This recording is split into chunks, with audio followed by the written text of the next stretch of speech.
So I've got a lot of brand new details about Star Wars Outlaws in this video, including details about the planet Akiva and other planets that have been revealed in the game so far, what the Pike Syndicate is really up to in that beginning sequence as seen in the gameplay showcase, why Ubisoft considers Star Wars Outlaws the very first open-world Star Wars game when Star Wars games like Star Wars Galaxies existed in the past.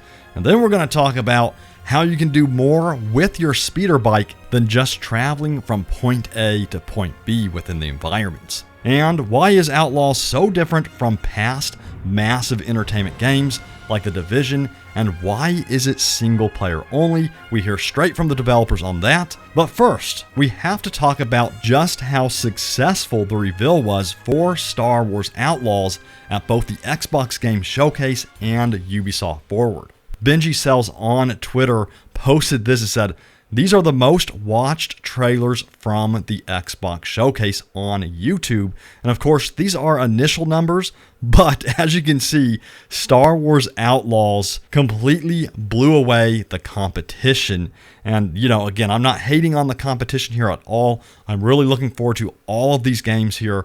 But this just shows you the excitement for Star Wars Outlaws in the community. And these numbers, by the way, they don't include the numerous duplicate trailers that were uploaded by all of the news outlets as well. So you can really add millions and millions more views on top of these figures here. And then also keep in mind, these don't even include the Ubisoft Forward numbers either, which is also in the millions as well. So people have been super excited to see Star Wars Outlaws. The reception from what I've seen so far has been really positive, and this does not surprise me at all actually, because they were able to turn around very quickly and show and reveal actual gameplay right after that CGI trailer, and I think it's really good they did that. And they didn't make fans wait like a whole year to see actual gameplay after a CGI trailer, because as you all know, if you see a CGI trailer, you want to see gameplay as soon as possible,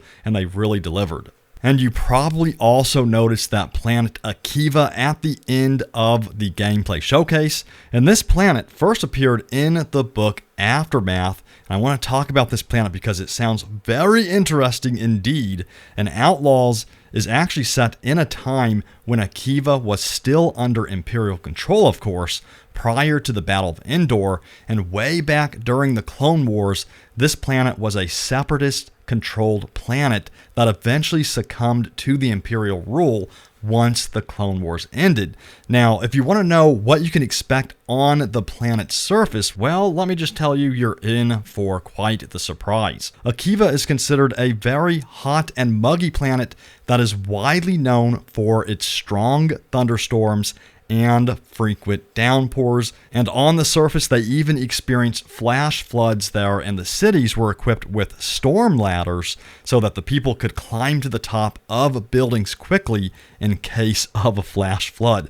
So this planet definitely sounds like it's very exciting. Now, will we get to see all of these storms? Will we get to experience flash floods? Will we get to see the city with the storm ladders? This all has yet to be seen, but hopefully we discover more about Akiva in the near future. Now, a lot of people have been asking, what are the Pikes up to, and what were they doing at the beginning of the gameplay demo that was showcased at Ubisoft Forward? So we already know that K, of course, is stealing an important artifact from the Pikes in this gameplay showcase, but what are the Pikes really up to, you ask? Well, according to a recent developer walkthrough of the game, the Pikes have actually stolen vehicles from the Empire, from the Rebels, and many different factions, and they're actually housing these vehicles in this location. And they are chopping these vehicles up for parts. So this is kind of like a chop shop we're seeing here, and this just serves as one example of the underground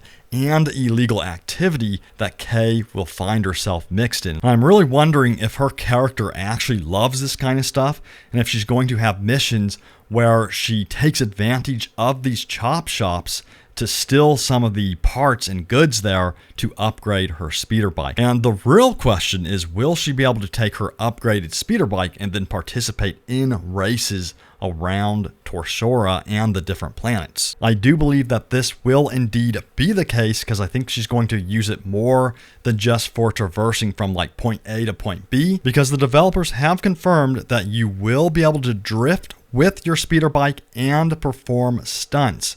So I think eventually you will be participating in races, upgrading the speeder bike, and I think these chop shops might have something to do with that.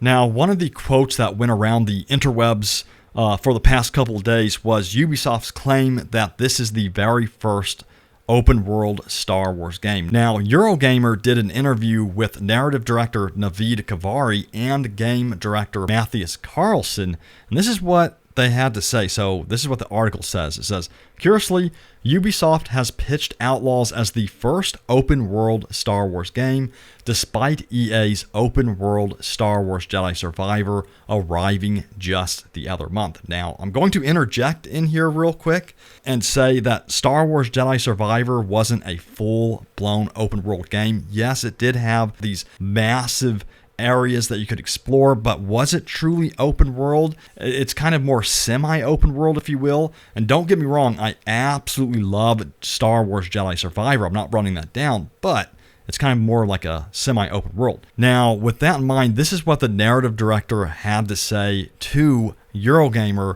He said, you know, when you're playing this game, you're literally going to be sitting in a chair at the bar in a katina. Maybe you pick up a contract, leaving the city on foot, jumping on your speeder bike, driving through open landscapes, maybe getting distracted on the way to your ship, taking off into space and exploring that, maybe to hyperspace or different locations to fulfill that contract.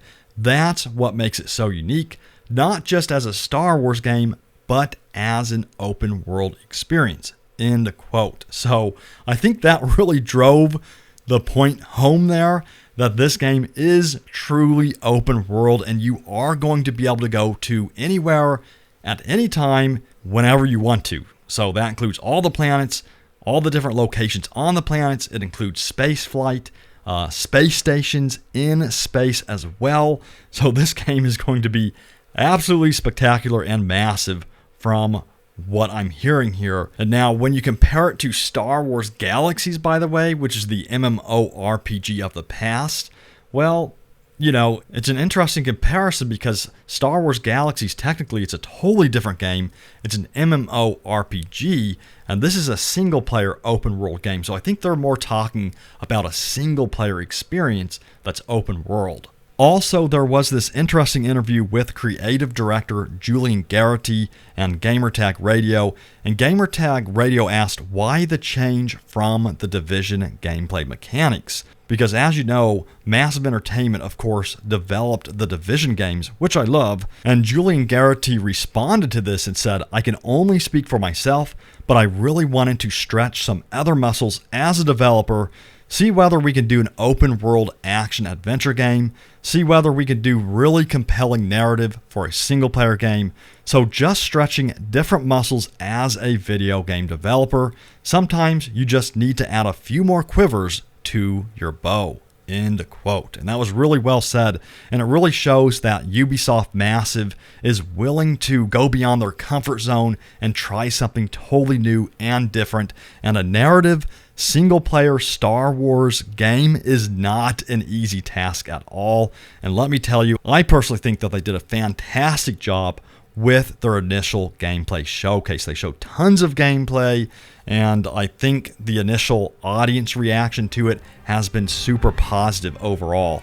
I, for one, absolutely loved what I saw, and I cannot wait to see more. So hit that like button if you are excited for Star Wars Outlaws. And also, if you are new here, don't forget to subscribe for more videos just like this one on Star Wars Outlaws. I'll see you all in the next video. Take it easy, and may the Force be with you always.